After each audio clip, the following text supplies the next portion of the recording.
নমস্কাৰ, এটা নতুন ভিডিঅ' সৈতে পুনৰ আপোনালোকক মোৰ চেনেললৈ স্বাগতম জনাইছো। কিছু ব্যস্ততাৰ কাৰণে মই ডেইলি ভিডিঅ' দিব পৰা নাই, গতিকে ৰেগুলাৰ বেচিছত আপোনালোকৰ কাৰণে ভিডিঅ' আগবঢ়াবৰ কাৰণে চেষ্টা কৰিছো।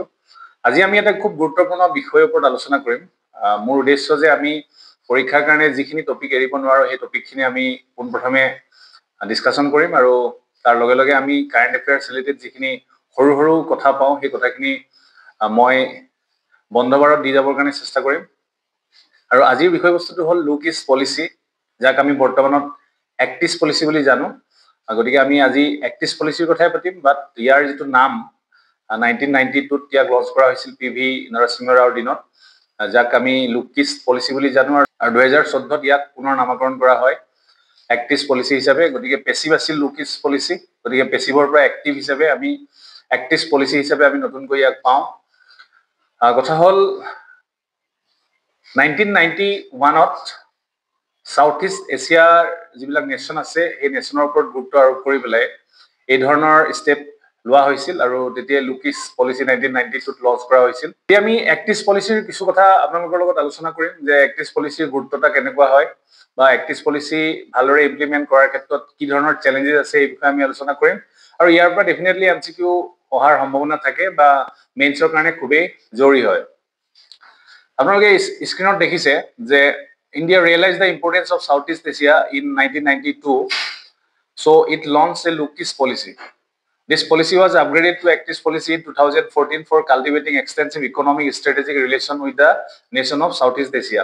গতিকে Southeast Asiaৰ নেশ্যনৰ লগত ইকনমিক আৰু ষ্ট্ৰেটেজিক যি কোঅৰ্ডিনেশ্যন, এই কোঅৰ্ডিনেশ্যন হওক বা আন বিভিন্ন ক্ষেত্ৰত যাতে ভাৰতবৰ্ষৰ লগত সেই দেশসমূহৰ যাতে এটা ৰিলেশ্যন বৰ্তি থাকিব পাৰে বা ৰিলেশ্যন ডেভেলপ কৰিব পাৰি, তাৰ উদ্দেশ্যে লুক ইজ পলিচি হৈছিল, আৰু তাক পৰ্যায়ক্ৰমে আপগ্ৰেডেড কৰা হয় 2014 চনত।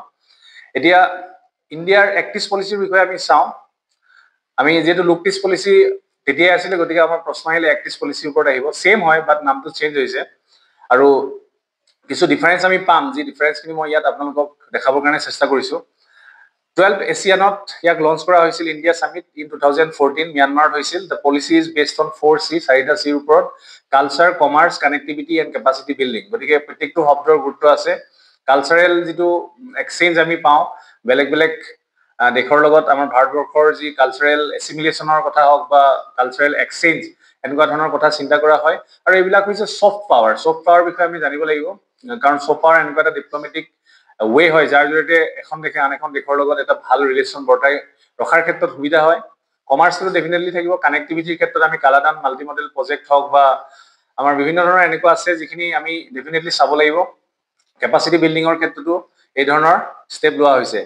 এতিয়া কৈছে an effort of India to cultivate extensive economic strategic relation, যিটো আমি বাৰে বাৰে ব্যৱহাৰ কৰিছোঁ, এক্সটেন্সিভ ইকনমিক আৰু strategic relation with the nation of South East Asia and further strengthen its relationship with Indo Pacific. গতিকে ইণ্ডো পেচিফিকৰ যিখিনি এৰিয়া আছে তাৰ লগতো যাতে আমাৰ এটা যিটো ৰিলেশ্যন ষ্ট্ৰেংথ কৰিব পাৰি, লগতে সাউথ ইষ্ট এছিয়াৰ লগত যাতে আমাৰ এটা খুব ভাল সম্পৰ্ক বৰ্তাই ৰাখিব পাৰি, তাৰ কাৰণে ইয়াক লোৱা হৈছে। ইণ্ডিয়াৰ মেইন ফ'কাছ ক'ত ক'ত থাকিব খুব জৰুৰী হয়। এনহেন্সিং ইকনমিক ৰিলেশ্যন উইথ আছিয়ানৰ বিষয়ে আমি চাব লাগিব। আমি যিখিনি ইণ্টাৰনেশ্যনেল অৰ্গেনাইজেশ্যন সেইখিনি ডেফিনেটলি আমি অতি সোনকালে চাব লাগিব, আৰু অলৰেডি মই কিছু কৈছোঁ আগৰ মেইনছৰ আগত। গতিকে আছিয়ানৰ লগত ইকনমিক ৰিলেশ্যনটো এনহেন্স কৰাটো এটা ফাৰ্ষ্ট লক্ষ্য হয়, ফ'কাছ হয়।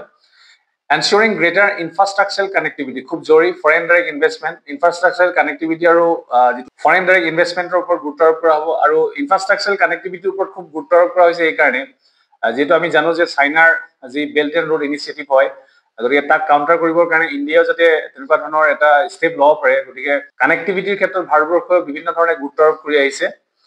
অগমেণ্টিং regional development in North East India খুব জৰুৰী। ৰিজনেল ডেভেলপমেণ্ট নৰ্থ ইষ্ট ইণ্ডিয়াৰ ক্ষেত্ৰত গুৰুত্ব আৰোপ কৰা হৈছে।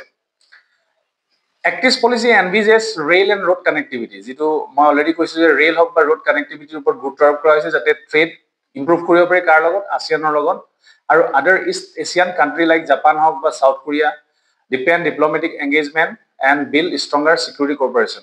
এতিয়া আমি কিছুদিনৰ আগতে আমি জাপানৰ লগত ভাৰতবৰ্ষই কি ধৰণৰ ডিল কৰিব, ইভেন অসমতো কেনেকুৱা ধৰণৰ ডিল কৰিব সেই বিষয়ে আমি আলোচনা কৰিছিলোঁ। গতিকে জাপান হওক, চাউথ কোৰিয়া, যি ধৰণৰ ইষ্ট এছিয়ান কাণ্ট্ৰি আছে, লগতে আমাৰ এছিয়ান কাণ্ট্ৰিবিলাকৰ লগত যাতে ভাৰতবৰ্ষই বিভিন্ন ধৰণে ট্ৰেড কৰাৰ ক্ষেত্ৰত সুবিধা হয়, তাৰ কাৰণে কানেক্টিভিটিৰ ওপৰত গুৰুত্ব আৰোপ কৰা হৈছে। নেক্সট হৈছে ইট ইজ দ্য সাকসেসৰ এণ্ড মোৰ এম্বিচিয়াছ ভাৰ্জন অফ 1992 খুব জৰুৰী লুকটিছ পলিচিটো এটা পেচিভ বুলি আমি ধৰিছিলো এক্টিভ পলিচিটো আমি খুব এটা এক্টিভ আমি এটা ৱে বুলি ভাবো সেইকাৰণে কৈছে যে ইয়াক সাকসেসৰ আৰু মোৰ এম্বিচিয়াছ বুলি কৈছে মোৰ এম্বিচিয়াছ ভাৰ্জন হয় আমি কম্পেয়াৰিংটো খুব গুৰুত্ব দি চাম লুকটিছ পলিচি আৰু এক্টিভ পলিচি কম্পেৰিজনটো ধুনীয়াকৈ দিয়া আছে স্ক্ৰীনত আপোনালোকে দেখিছে লুকটিছ পলিচিটো নেৰোৱাৰ বুলি কৈছে আৰু এক্টিভ পলিচিটো ব্ৰডাৰ হয় ব্ৰডাৰ বুষ্টিং ইকনমিক কোপাৰেশ্যন হওক বিল্ডিং ইনফ্ৰাষ্ট্ৰাকচাৰ হওক কানেক্টিভিটিৰ ওপৰত গুৰুত্ব আৰোপ কৰা হৈছে গতিকে প্ৰথম ডিফাৰেন্স যেটো হয় ব্ৰডাৰ আৰু নেৰোৱাৰ লুকটিছ পলিচিটো নেৰোৱাৰ হয় আৰু এক্টিভ পলিচিটো ব্ৰডাৰ কনসেপ্ট হয় লুকটিছ পলিচিয়ে মেইনলি এম কৰিছে ক'ত ট্ৰেড আৰু ইনভেষ্টমেণ্ট ৰিলেশ্যনটো বুষ্ট কৰাৰ ক্ষেত্ৰত গুৰুত্ব আৰোপ কৰিছে কিন্তু এক্টিভ পলিচিয়ে এই ধৰণে লঞ্চ কৰা হৈছে to tackle the changing geopolitical scenario অৰ্থাৎ আমাৰ যি জিঅ'পলিটিকেল চিনেৰিঅ আমি যি চেঞ্জেছ দেখা পাইছো তাৰ ক্ষেত্ৰত বিভিন্ন ধৰণৰ সমস্যা আহিলে তাক টেকেল কৰাৰ কাৰণে এক্টিভ পলিচি খুব এক্টিভ হয় কাৰ্টেলিং চাইনিজ ডমিনেন্স নাইকিয়া কৰাৰ ক্ষেত্ৰত সাউথ চাইনাৰ চিট বা চাইনাৰ যি ইনফ্লুৱেঞ্চ ৰাইজ হোৱা দেখা গৈছে ইণ্ডিয়ান অচন ৰিজনৰ ক্ষেত্ৰত এই সকলোবিলাক সমস্যা দূৰ কৰাৰ কাৰণে এক্টিভ পলিচিয়ে কাম কৰিব কিন্তু লুকটিছ পলিচি তেনেকুৱা নাছিল জাষ্ট ট্ৰেড আৰু ইনভেষ্টমেণ্ট ৰিলেশ্যনটো বুষ্ট কৰাৰ কাৰণে কৰিছিলে ইউএছএছআৰ ফল হোৱাৰ পাছত ইণ্ডিয়াক এটা অল্টাৰনেট অপশ্যন হিচাপে লুকটিছ পলিচিটো আৰম্ভ কৰা হৈছিল বাট এতিয়া এক্টিভ পলিচি এটা ব্ৰডাৰ কনসেপ্ট হয় নৰ্থ ইষ্ট ইণ্ডিয়াক নেগলেক্ট কৰা হৈছিল লুকটিছ পলিচিৰ সময়ত বিশেষ গুৰুত্ব আৰোপ কৰা হোৱা নাছিল কিন্তু এতিয়া আমি সকলোৱে জানো যে নৰ্থ ইষ্ট ইণ্ডিয়াৰ ৰিজনক ডেভেলপমেণ্ট কৰাৰ ক্ষেত্ৰত এক্টিভ পলিচিয়ে যথেষ্ট গুৰুত্বপূৰ্ণ ভূমিকা আৰোপ কৰিছে look East policy people to people times and other factors were absent কিন্তু active policy historical cultural linguistic religious ties through more people to পিপুল এক্সচেঞ্জেছৰ ওপৰত গুৰুত্ব আৰোপ কৰা হৈছে গতিকে এই চাৰ্টখন আমি মনত ৰাখিলে আমি ধুনীয়াকৈ সাইনপসিছটো আমি মনত ৰাখিব পাৰিম আৰু পৰীক্ষা লিখিব পাৰিম কেনেকুৱা ধৰণৰ প্ৰগ্ৰেছ হৈছে খুব শৰ্ট এণ্ড প্ৰিচাইজলি মই কম আপোনালোকে এই নোটটো পাব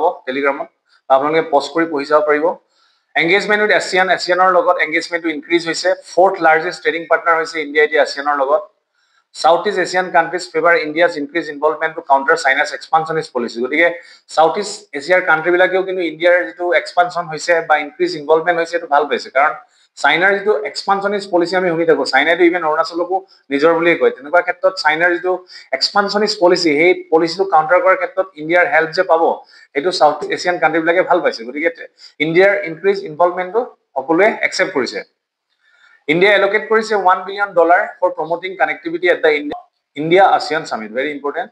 Second, cooperation on regional initiative. Regional initiative ক্ষেত্ৰতো ভাৰতবৰ্ষে গুৰুত্বপূৰ্ণ ভূমিকা আৰোপ কৰিছে। সাব ৰিজনাল কিছুমান প্ৰগ্ৰাম আৰু প্ৰজেক্ট আছে যেনেকৈ BBIN corridor, Bangladesh, Bhutan, India, Nepal corridor, Myanmar, Thailand, trilateral highway, Kaladan multimodal project etcetera. গতিকে এইকেইটা খুব গুৰুত্বপূৰ্ণ হয়। নৰ্থ ইষ্ট ডেভেলপমেন্টৰ ক্ষেত্ৰত গুৰুত্ব আৰোপ কৰা হৈছে যেটো অলৰেডি আমি পালো ইয়াত কেইটামান পইণ্ট দিয়া আছে চেণ্টাৰে বাজেটাৰী এলোকেশ্যন ইনক্ৰিজ কৰিছে 300% ইনক্ৰিজ কৰিছে 14 পৰা 15 পৰা 24 আৰু 25 ৰ ভিতৰত খুব ভাল কথা more than 10,000 kilometer highway or 800 kilometer railway tracks were built 8 new airports have been established in the region খুব এটা ভাল ইনিশিয়েটিভ এটো মই কোৱা জাপানৰ কথাটো ইয়াত দিছে government of Japan has decided to invest around rupees 13,000 crore in several ongoing as well as new projects in different states of India's northeastern region India Japan Actis Forum was established in 2017 it focuses on specific project for economic modernization of India's northeast region খুব northeast related যদি topic আহে আমি এই কথাটো আমি তাত অন্তৰ্ভুক্ত কৰিব পাৰিম চাইৰাঙত ৰেল হেড ইন মিজোৰাম ইনোগ্ৰেট কৰিছে recently inaugurated Chairang rail head in Mizoram is strategic eta initiative hoy it is expected to be vital for transshipment of goods from India funded Sitwe port in Myanmar Kaladan multimodal project korile ami ei Sitwe portor bikhoye ami gom pam security engagement or khetroto jothesho obida hoise to apnaloke sabo very simple far east involvement India has also reached out to far east economies especially Russia logoto India যেটো economy স্টাই হেটো develop হৈছে India has announced to extend $1 billion line of credit towards the development of Russian Far East গতিকে এটো এটা ভাল initiative হয় কি ধৰণৰ অসুবিধা আছে যাৰ কাৰণে এক্টিভ পলিচি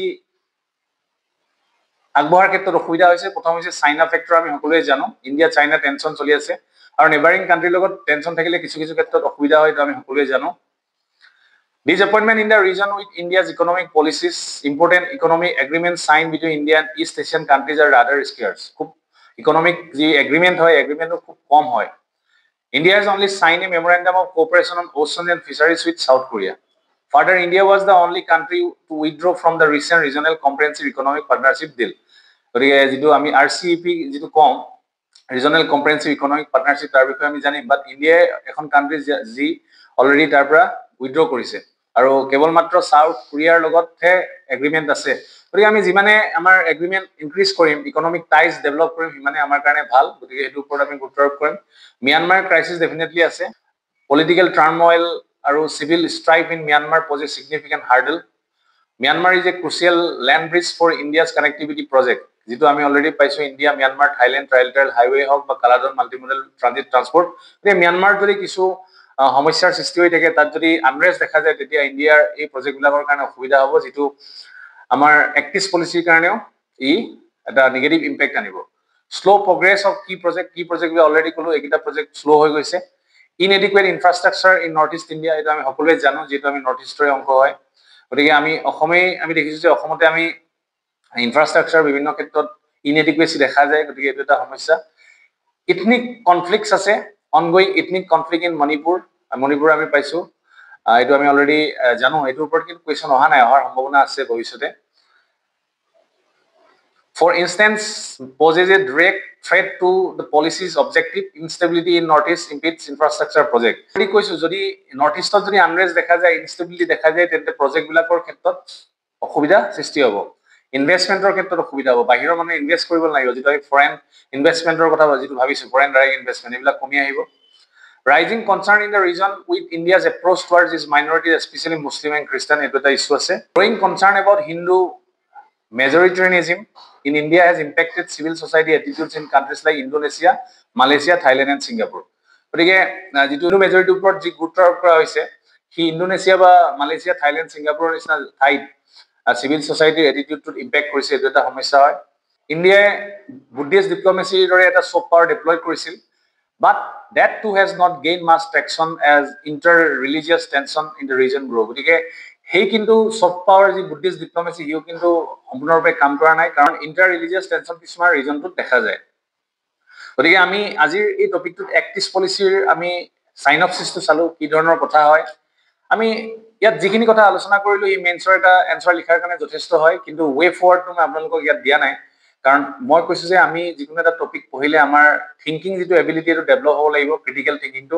গতিকে আপোনালোকে নিজেও ভাবক কি ধৰণৰ ৱে ফৰৱাৰ্ড ল'ব লাগিব। যিখিনি ইছ্যু আছে, ইছ্যুখিনিকে আমি তাৰ পজিটিভ চাইডটো যদি লিখো, তেন্তে আমি তাক ৱে ফৰৱাৰ্ড হিচাপে লিখিব পাৰোঁ। নিজে আপোনালোকে লিখিবৰ কাৰণে চেষ্টা কৰিব, আৰু প্ৰত্যেকটো নোট ৱেডাৰ মেইনছৰ কাৰণে হওক বা ফিলিমছৰ কাৰণে হওক, খুব প্ৰিচাইজলি শ্বৰ্ট লিখিবৰ কাৰণে আপোনালোকে চেষ্টা কৰিব, যাতে ৰিভিজনৰ ক্ষেত্ৰত সুবিধা হয়। আৰু যেতিয়া যিকোনো কুৱেশ্যন কৰিব, তেতিয়া আপোনালোকে দেখিব যে সেই যিটো ৰিভিজনৰ যিটো নোট, সেই নোটটোৱে আপোনালোকক এটা দীঘল এনচাৰ লিখাৰ ক্ষেত্ৰতো যথেষ্ট সহায় কৰিব। আজিৰ ভিডিঅ'টো মই ইমানতে ৰাখিছো। সময় আৰু সুবিধা মিলাই আপোনালোকক মই ভিডিঅ' দি যাবৰ কাৰণে চেষ্টা কৰিম। এই যে আমাৰ APSC CC 2026ৰ যি যাত্ৰা, এই যাত্ৰা অব্যাহত থাকিব, আৰু যিসকলে ঘৰৰ পৰাই প্ৰস্তুতি চলাই আছে, আপোনালোক নিশ্চিন্ত থাকক। মই প্ৰত্যেক মুহূৰ্ততে সহায় কৰি যাবৰ কাৰণে চেষ্টা কৰিম, আৰু আগন্তুক যি আমাৰ ইণ্টাৰভিউজ আহিব, ইণ্টাৰভিউৰ কাৰণে আমি কি ধৰণে প্ৰস্তুতি চলাম, সেই বিষয়ে মই আগন্তুক দিনত ভিডিঅ' দিবৰ কাৰণে চেষ্টা কৰিম। আজিৰ ভিডিঅ'টো ইমানতে থৈছো, আকৌ এটা নতুন ভিডিঅ'তে লগ পাম। নমস্কাৰ।